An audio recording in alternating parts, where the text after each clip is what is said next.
Hello friends, today we'll start chapter number 3, motion in a straight line, and today's topic is examples 3.4, 3.32, 3.9 and relative velocity. Okay, so firstly heading to chapter number 3, motion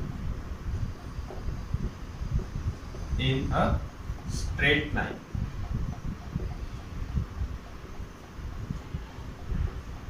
And if you want previous lectures or previous videos of this chapter, I give the link in the last of the video. Means कि video के last में आपको मैं link provide करवा दूंगा, ठीक है, जिसके जो प्रीवियस वीडियोस है उसके लिए, ठीक है, और उसमें प्लेलिस्ट होगा, उसमें बाकी सभी टोटल वीडियोस आपको मिल जाएंगे. तो first motion in straight line, और मोशन इन स्ट्रेट लाइन में हम एग्जाम से स्टार्ट करेंगे एग्जांपल 3.3, ठीक है.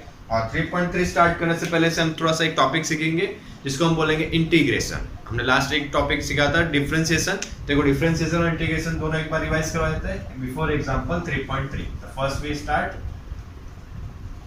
Differentiation. Okay, in differentiation, suppose like you want find the differentiation of dx cube with respect to dx. इसकी dx क्यूब का differentiation निकालना है dx के रिस्पेक्ट में. तो क्या होगा, इसके लिए सिंपल सा एक रूल है, क्या होगा, पावर से मल्टीप्लाई पावर माइनस 1, पावर से मल्टीप्लाई पावर माइनस 1, ठीक है. तो पावर कितना है 3 और मल्टीप्लाई और पावर माइनस 1 3 माइनस 1 2. बस इतना सिंपल सा.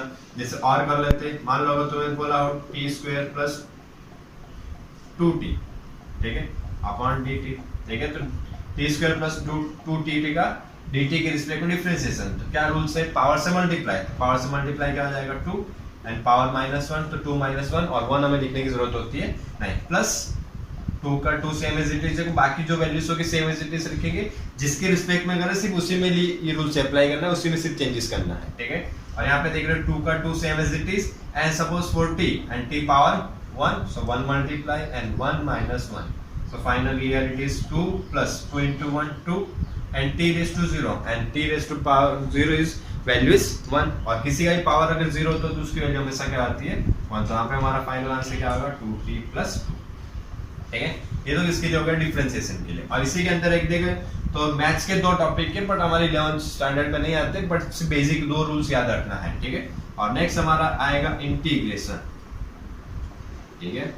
इंटीग्रेशन का मीन्स होता है समेशन,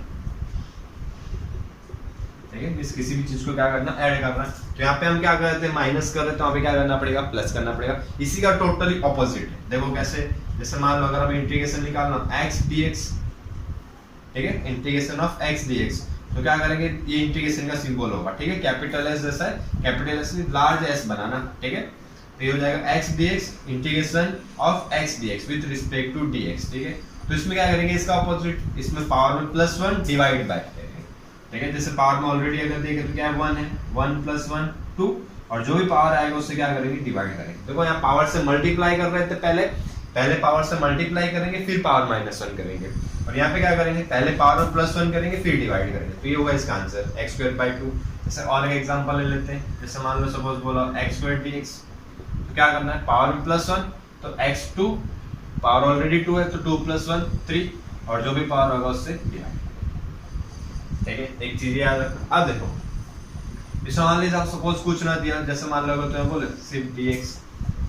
अब यहाँ पे कुछ नहीं है, मतलब कुछ नहीं है, तो क्या होता है 1 होगा, ठीक है. ये हमने मैथ्स में ऑलरेडी पढ़ा हुआ 10th तक के लिए कि अगर कुछ भी नहीं हो मतलब यहाँ पे क्या होगा 1 होगा. तो 1 dx का इंटीग्रेशन जिसके रिस्पेक्ट में कर रहे हो, x के रिस्पेक्ट में कर रहे हो तो x.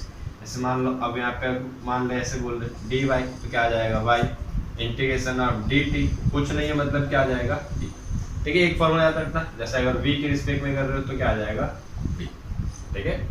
तो इतना सा एक बार स्क्रीनशॉट ले ले, आराम से फिर नोट डाउन कर लेना, या वीडियो को पॉज करके आराम से नोट डाउन कर लो.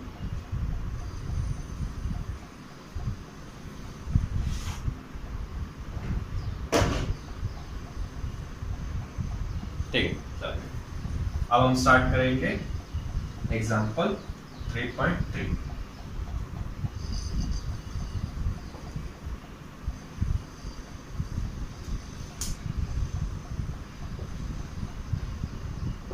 और देखो स्क्रीन पे क्वेश्चन दिख रहा होगा, क्या बोला, obtain equation obtain equation of motion for constant acceleration using method of calculus. देखो क्या बोला है, ऑब्टेन इक्वेशन में इसके इक्वेशन हमें ऑब्टेन करने हैं किसके लिए, मोशन ऑफ कांस्टेंट एक्सेलरेशन के लिए। देखो लास्ट लेक्चर हमने जो डिस्कस किया था 3 इक्वेशन बनाए थे, v is equal to v0 plus 80, x is equal to v0 t plus half 80 square, 2x is equal to v square minus u square. ठीक है, उसको क्या बोलते हैं हम, ग्राफिकल मेथड बोलते हैं। ठीक है, जो लास्ट हमने इक्वेशन डिराइव किए थे काइनेमेटिक इक्वेशंस जिसको बोला था, वो हमारा था ग्राफिकल मेथड। अब इसके लिए किसका बोल रहे हैं, मेथड ऑफ कैलकुलस। ठीक है, चलो देखो आओ बोर्ड पे। तो मेथड ऑफ कैलकुलस का मींस क्या होगा, जो हम डिफरेंशिएशन और अभी जो इंटीग्रेशन सीखा ना, इसका यूज करके हमें क्या करना है, इक्वेशन डिराइव करने हैं। ठीक है, तो ज्यादा कुछ सोचने वाली बात नहीं, मतलब जो डिफरेंशिएशन और इक्वेशन है ना, इसी को क्या बोलते हैं, मैथ्स की एक ब्रांच होती है जिसको हम क्या बोलते हैं, कैलकुलस, और उसके अंदर हम इसका यूज करते हैं डिफरेंशिएशन और इंटीग्रेशन का। ठीक है, तो उसका यूज करके हमें क्या करना है, इक्वेशन डिराइव करना है। कौन से 3 इक्वेशन डिराइव करते हैं, वो तीनों इक्वेशन मोस्ट इंपोर्टेंट टॉपिक है, याद रखना। देखो वापस से एक बार यहाँ पे नोट डाउन भी कर देते हैं। फर्स्ट इक्वेशन हमारा होगा v is equal to v0 plus 80, x is equal to v0 t plus half 80 square, and third equation 2ax is equal to v square minus v square। ठीक है, चलो ठीक है, चलो देखो, तो इसका हम फर्स्ट फॉर्मूला लिखेंगे, a is equal to हमारा आ जाएगा dv by dt। अब यहाँ पे देखो dt क्या है, divide by, if goes on opposite sides so it is multiply, a into dt is equal to dv and integration both side,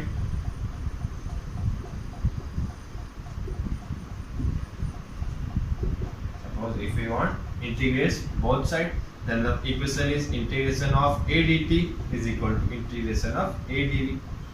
okay, so now different integration of a dt means a हमारा क्या हो जाएगा, dt के respect में करना है, तो a क्या हो गया, कांस्टेंट, तो इंटीग्रेशन में क्या बचा, dt, और इंटीग्रेशन में क्या बचा। और अभी हमने चीज देखी थी, क्या देखा था वहाँ पे, इंटीग्रेशन ऑफ dt कुछ नहीं मिस क्या होगा यहाँ पे 1, और यहाँ पे भी क्या होगा 1। अब देखो इसमें एक स्टेप और आएगा, इसमें लिमिट होती है। अब टाइम तो हमारा इनिशियल टाइम होता है 0 और फाइनल टाइम होता है t, बट वेलोसिटी हमारे पास 2 होती है। तो नीचे आएगी यहाँ पे जो वैल्यू आएगी उसको हम बोलेंगे लोअर लिमिट, और ऊपर जो आएगा उसको हम क्या बोलेंगे, अपर लिमिट। तो लोअर लिमिट में इसकी लोअर वैल्यू, तो वेलोसिटी की इनिशियल वेलोसिटी क्या होती है हमारी, इनिशियल वेलोसिटी v0 और फाइनल वेलोसिटी ऊपर, यहाँ से स्टार्ट करके यहाँ पे हम एंड करेंगे। ठीक है, अब देखो इसको वैल्यू कैसे पुट करेंगे, थोड़ा सा वेट करना। देखो जैसे इसके लिए थोड़ा सा बता भी देते हैं, जैसे अभी हमने देखा था x dx था, और इसका इंटीग्रेशन क्या आया था, x स्क्वायर बाय 2। जैसे सपोज यहाँ पे लिमिट हो 1 से 2, ठीक है, सपोज यहाँ पे लिमिट हो 1 से 2, तो इसके लिए क्या करेंगे, फर्स्ट क्या करेंगे, इसको ऐसे लिखेंगे 1 to 2, इसको बोलेंगे हम लोअर लिमिट। ठीक है, ये हो जाएगा हमारा अपर लिमिट। ठीक है, साइड में नोट कर लेना, टॉपिक का नहीं है, बट रिमेंबर इसी रूल्स का हमें यूज करना है, इसलिए रूल्स बता रहे हैं। ठीक है, अब देखो यहाँ पे क्या करेंगे, अपर लिमिट, फर्स्ट कौन सी लिमिट रखेंगे, अपर लिमिट। कहाँ पे रखना है, जिसके रिस्पेक्ट में कर रहे हो, तो dx के रिस्पेक्ट में, तो जहाँ पे x है वहाँ पे क्या आएगा, लिखेंगे 2, तो फर्स्ट आ जाएगा 2 का स्क्वायर बाय 2। ठीक है, ये जो है सेम एज इट इज लिखेंगे, माइनस लोअर लिमिट क्या हमारी 1, तो x की जगह पे क्या वैल्यू पुट करोगे, 1 का स्क्वायर बाय 2। ठीक है, अब इसको सॉल्व कर लो, 2 का स्क्वायर 4 बाय 2, 1 का स्क्वायर 1 बाय 2, तो आ जाएगा 4 माइनस 1 3 बाय 2।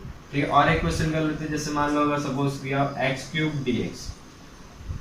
ठीक है, सपोज x स्क्वायर dx, यहाँ पे लिमिट सपोज 1 to 2,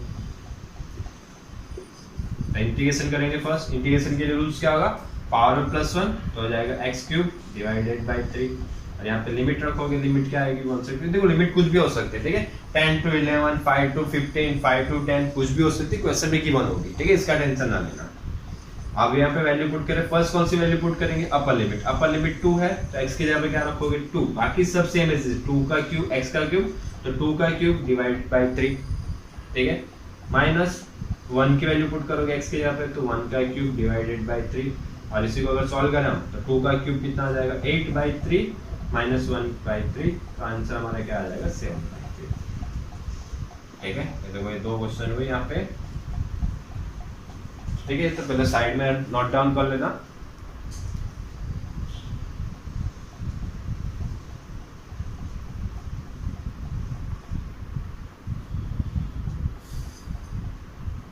ठीक है, वीडियो पॉज करके आराम से लिख लिया करो।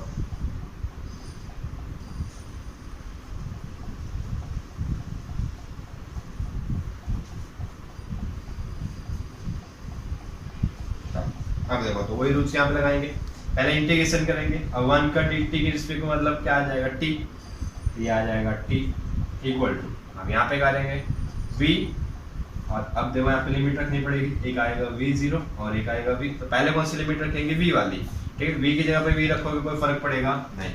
हमारा इक्वेशन क्या आ जाएगा, a t is equal to v minus, दो लिमिट v की जगह पे क्या पुट करोगे, माइनस v नॉट, और माइनस वी नॉट इक्वल के इस साइड आएगा तो क्या आ जाएगा, प्लस। सो फाइनली हमारा इक्वेशन क्या आ जाएगा, v naught plus a t is equal to v. अब देखो हमारा फर्स्ट इक्वेशन आ चुका है, v naught plus a t, v naught plus a t equal to we, ठीक है। तो कौन सी इक्वेशन का यूज करना है, वहां पे हमने कहां से निकाला था, ग्राफिकल मेथड से, और इसको क्या बोलेंगे, कैलकुलस मेथड, ठीक है। ये क्वेश्चन याद रखना, देखो इक्वेशन आंसर सेम आएंगे, ठीक है, कैलकुलस मेथड। देखो ये तो हो गया इसके लिए। अब क्या करेंगे, हम सेकंड इक्वेशन का यूज करेंगे, ठीक है। सेकंड इक्वेशन के लिए फर्स्ट एक्सलेशन का किया, अब यूज करेंगे हम वेलोसिटी का, ठीक है।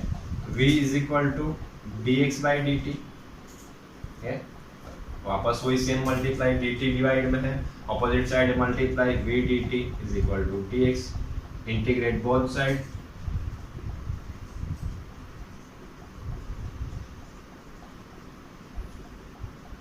and integration of v dt is equal to integration of dx, ठीक है।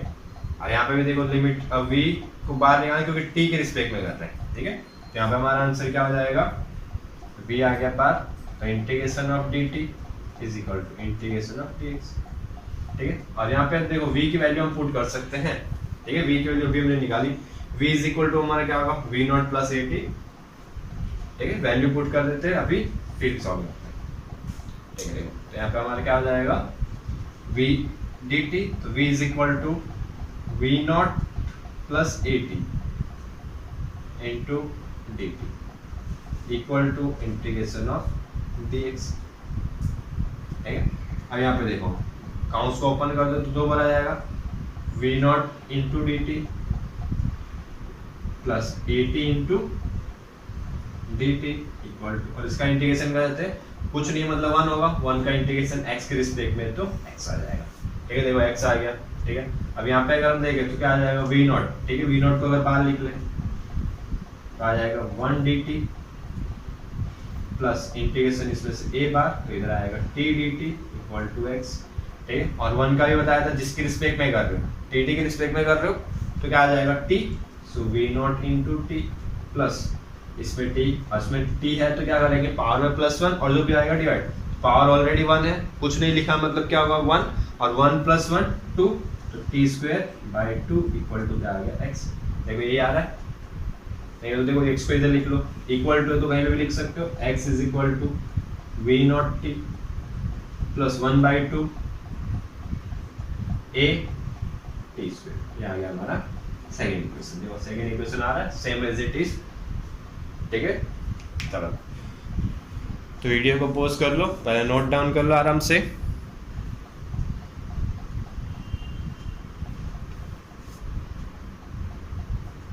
और अब करेंगे हम थर्ड इक्वेशन। देखो थर्ड इक्वेशन के लिए फर्स्ट हमने यूज किया था, फर्स्ट इक्वेशन के लिए एक्सेलरेशन, सेकंड इक्वेशन के लिए यूज किया हमने वेलोसिटी, और थर्ड के लिए देखो बोल रहा हूं वापस क्या यूज करना पड़ेगा, हमें एक्सेलरेशन का यूज करना है, ठीक है।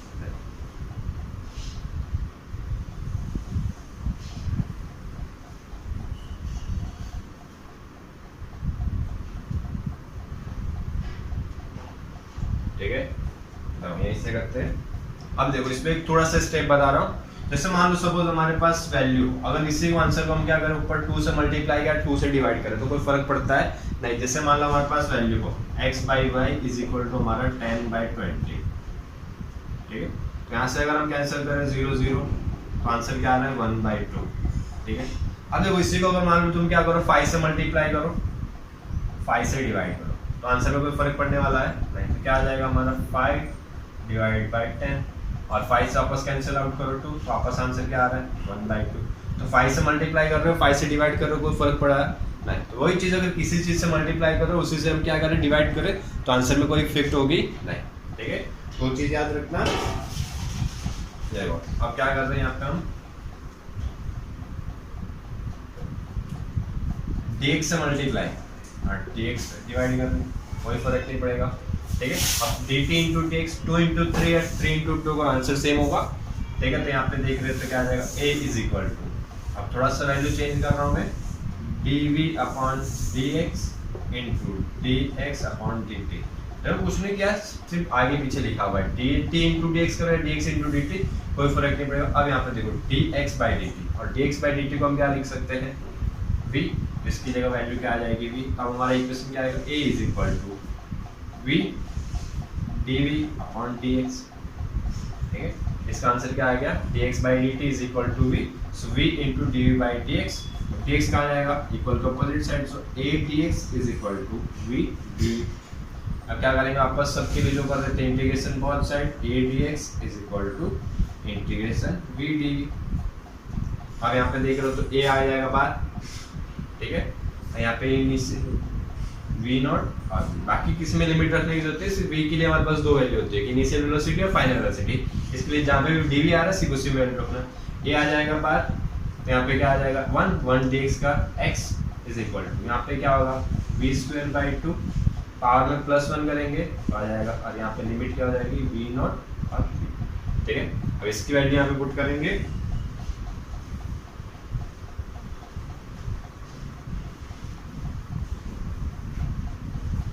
देखो तो फर्स्ट कौन सी लिमिट रखेंगे, अपर लिमिट, ठीक है। अपर लिमिट आ जाएगी v की जगह पे v, और 2 डिवाइड में, तो 2 को क्या लेके जाते हैं मल्टीप्लाई में, तो इधर आ जाएगा हमारा आंसर आ जाएगा 2ax is equal to, v की जगह पे v कोई फर्क नहीं पड़ रहा है, v square minus lower limit क्या है v0, तो एक बार क्या रखेंगे v0, तो ये आ गया हमारा थर्ड इक्वेशन, ठीक है। और तीनों इक्वेशन याद रखना, बहुत काम आते हैं न्यूमेरिकल्स में, और 12th स्टैंडर्ड में भी काम आते हैं ये चीज,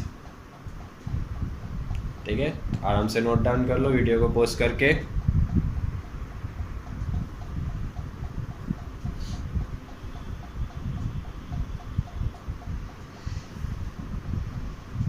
ठीक, देखो अब इसके बाद हम नेक्स्ट स्टार्ट करेंगे एग्जांपल नंबर 3.4।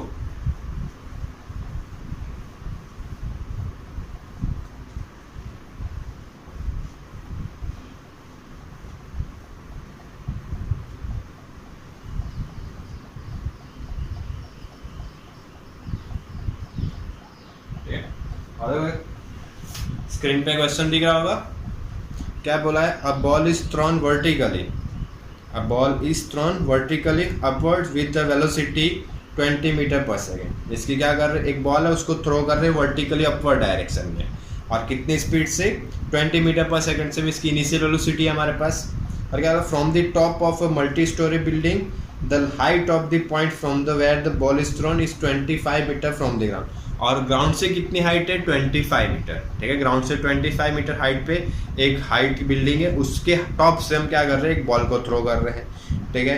और क्या बोला, how high will the ball rise, में उसकी बॉल कितना ऊपर जाएगा, how long it be before the ball hits the ground, और ग्राउंड पे जब वापस बॉल ग्राउंड पे टच होगा तब कितना लगेगा, वो चीज़ भी देखनी है। और जे की वैल्यू दी है, जे की वैल्यू कितनी है, 10 मीटर पर सेकेंड स्क्वायर, ठीक है। चलो देखो तो नेक्स्ट हमारा एग्जांपल है 3.4।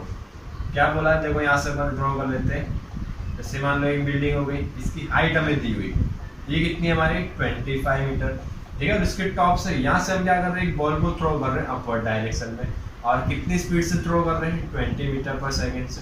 तो ये क्या बॉल हमेशा कंटिन्यूसली ऊपर चलती जाएगी, नहीं, कोई एक हाइट तक जाएगी और वहाँ उस साइड से क्या करेगी, वापस नीचे आ जाएगी, ठीक है। तो हमें हाइट नहीं पता है तो हाइट एज्यूम कर लेते हैं, suppose the height is x। तो क्या बोला है first question, how will rise the ball, इसकी बॉल कितना राइज करेगा, तो क्या फाइंड करना है, x फाइंड करना है, एक तो चीज हुई।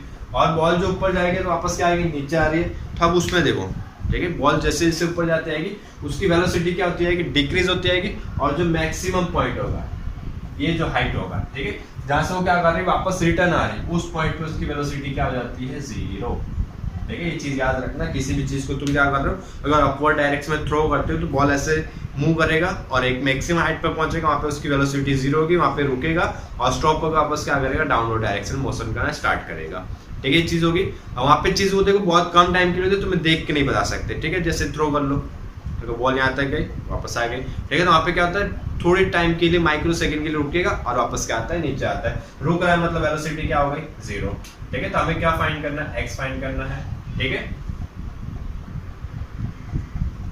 देखो वैल्यू क्या क्या गिवन, पहले वो नोट डाउन कर लो। Initial velocity v not is equal to, ठीक है, फर्स्ट केस के लिए जो ऊपर जा रहा है, इस केस के लिए इसको हम ये कंसीडर कर लेते हैं। v not is equal to 20 metre per second. Final velocity 0, distance नहीं बताया, डिस्टेंस फाइंड करना है, ठीक है। और इसके अलावा एक टाइम बीइंग वैल्यू गिवन है 9, कितने टाइम लग रहा है ऊपर जाने में, ये भी नहीं। अब देखो x की वैल्यू निकालनी है, तो x हमारे पास दो इक्वेशन है और g की वैल्यू भी गिवन है, ठीक है। तो g की वैल्यू यहाँ पे कितनी आ जाएगी, 10 दी हुई है। और g मतलब क्या होता है, ग्रेविटेशनल एक्सेलरेशन, क्योंकि ग्रेविटी की वजह से बॉल क्या कर रही है, वापस नीचे आएगी, ठीक है। तो इसके लिए एक ही जगह के लिख सकते हो g, और g कहाँ लग रहा होगा, डाउनवर्ड डायरेक्शन में। इसके लिए इसको क्या लेना पड़ेगा, नेगेटिव, ठीक है। ये याद रखना, बॉल ऊपर मूव कर रहा है और ग्रेविटी कहाँ लग रही है, डाउनवर्ड डायरेक्शन में, इसके लिए इसको क्या लेंगे, नेगेटिव। तो ये आ जाएगा 10 मीटर पर सेकंड में। देखो अब हमें क्या फाइंड करना है, x फाइंड करना है। तो फर्स्ट इक्वेशन में तो है ही नहीं, सेकंड में यूज कर सकते हो, बट t की वैल्यू नहीं है, v नॉट भी है, a भी है, बट t की वैल्यू नहीं है, इसके लिए सेकंड का हम यूज कर सकते हैं नहीं, तो थर्ड वाले का यूज कर लेते हैं, ठीक है। तो x की वैल्यू यहाँ से मिल जाएगी, तो इसमें वैल्यू पुट कर दो, 2ax is equal to v square minus v naught square. Value put करो, 2 a की value minus 10 into x is equal to v square, v की value 0, final velocity 0 square 0 minus, ठीक है, v नॉट की value कितनी आएगी, 20 square, ठीक है। और यहाँ से आप देखिए 2 इंटू माइनस 10 माइनस 20, और माइनस 20 मल्टीप्लाई में अपोजिट से आ जाएगा क्या होगा, डिवाइड, तो इधर आ जाएगा माइनस 20 स्क्वायर, इसकी 20 स्क्वायर डिवाइड बाई माइनस 20, ठीक है। तो माइनस माइनस कैंसिल और एक 20 कैंसिल, सो x की वैल्यू कितनी आ गई, 20 मीटर, ठीक है। मतलब बॉल कितना ऊपर जाएगा, 20 मीटर ऊपर जाएगा, ठीक है। यही तो हो गई बात पहले क्वेश्चन के लिए। और देखो फिर क्या बोला है सेकंड क्वेश्चन में, how long it will it take before the hits the ground, मतलब कि वापस जब ग्राउंड पे आएगा तो बॉल को कितना टाइम लगेगा। अब इसकी बॉल पहले ऊपर गया, इतने के लिए टाइम निकाल लो, फिर वापस नीचे आ रहा है, उसके लिए अलग से टाइम निकाल लेंगे, ठीक है। तो ऊपर वाले के लिए डिस्टेंस आप देखो, उसके लिए अगर टाइम निकालना था, फर्स्ट वाले में से निकाल सकते हो t की वैल्यू, उसको हम t1 बोल देते हैं, ठीक है। इस यहाँ से स्टार्ट करके बॉल ऊपर यहाँ गया ना, इसके लिए जो टाइम लग रहा है उसको हम कंसीडर कर लेते हैं t1, और इस साइड से वापस जब ग्राउंड पे आ रहा है उसके लिए जो टाइम लगेगा उसको हम कंसीडर कर लेते हैं t, ठीक है। तो फर्स्ट हम t1 निकाल लेते हैं, तो फर्स्ट इक्वेशन का यूज कर रहे तो v is equal to v0 plus at, और t की जगह t1 लिख देते हैं फर्स्ट टाइम इसको, ठीक है। v की वैल्यू 0, v नॉट 20, ठीक है, और a की value minus 10 into t, minus 10 t1 इक्वल का अपोजिट साइड आएगा plus, so 10 t1 is equal to 20, 10 multiply में सो जाएगा डिवाइड में, तो क्या आ जाएगा, t1 is equal to 20 upon 10, so 0 0 cancel, so 2 second. इसकी बॉल को ऊपर जाने में कितना टाइम लग रहा है, 2 सेकंड लग रहा है। इसकी यहाँ से बॉल को यहाँ तक जाने में कितना टाइम लगा, 2 सेकंड। अब वापस वहां से कहाँ आएगा, ग्राउंड पे, तो उसके लिए क्या फाइंड करना पड़ेगा हमें, t2। अब देखो इसके लिए अगर हम ले तो इसके लिए क्या क्या गिवन, वहां से इनिशियल वेलोसिटी, इसकी बॉल ऊपर गया तो हो गई फर्स्ट कंडीशन। अब किसके लिए सेकंड कंडीशन, सेकंड कंडीशन हम किसके लिए ले रहे हैं, जब बॉल क्या कर रहा होगा, ऊपर से नीचे आ रहा होगा, इस पॉइंट से इस पॉइंट पे, तो जब यहाँ से स्टार्ट करेगा तो उसकी इनिशियल वेलोसिटी कितनी हो जाएगी, 0। तो यहाँ पे वैल्यू लिख रहा हूँ, इनिशियल वेलोसिटी हो गई 0, और धीरे धीरे ग्राउंड पे आते आएगा तो वेलोसिटी क्या होती जाएगी, बढ़ती आएगी, लेकिन वेलोसिटी कितनी है हमें पता है नहीं, फाइनल वेलोसिटी का कोई आइडिया हमें नहीं हो गया, ठीक है। क्वेश्चन में फाइनल वेलोसिटी हमें नहीं पता है, ठीक है, और g की वैल्यू पता है, g की वैल्यू वही रहेगी, ठीक है, तो आ जाएगा। अब देखो बॉल भी डाउनवर्ड डायरेक्शन में मूव कर रहा है, ग्रेविटी डाउनवर्ड में लग रही है, तो उसको हम नेगेटिव लेंगे ही नहीं, अब उसको क्या लेना पड़ेगा, पॉजिटिव। इसकी जगह दोनों चीज क्या हो रही है, सेम डायरेक्शन में लग रही है, तो उसको हम क्या कंसीडर करेंगे, पॉजिटिव कंसीडर करेंगे, ठीक है। तो a इज इक्वल हो जाएगा हमारा 10 मीटर पर सेकंड स्क्वायर, ठीक है। और अब x की वैल्यू कितनी होगी, यहाँ से यहाँ तक के लिए डिस्टेंस कितना, ये अभी हमने फाइंड किया था, कितना आया 20, और हाइट कितनी 25,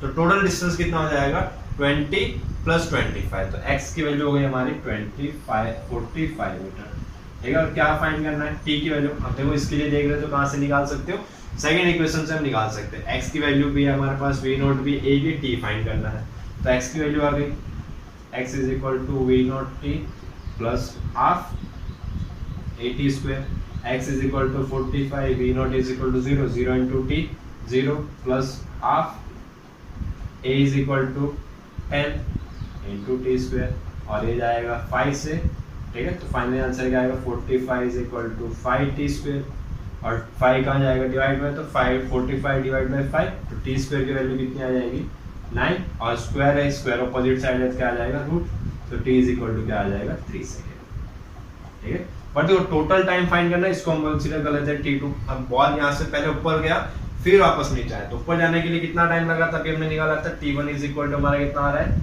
2 सेकेंड, ठीक है। इस बॉल को देखो यहाँ से ऊपर जाने के लिए टाइम कितना लग रहा है 2 सेकेंड, और वापस ऊपर से नीचे आने का टाइम कितना लग रहा है 3 सेकेंड, सो टोटल टाइम हमारा कितना आ जाएगा 5 सेकेंड, ठीक है। या फिर ऐसा भी कर सकते हो t1 प्लस t2 कर दो तो आ जाएगा 5 सेकेंड, ठीक है।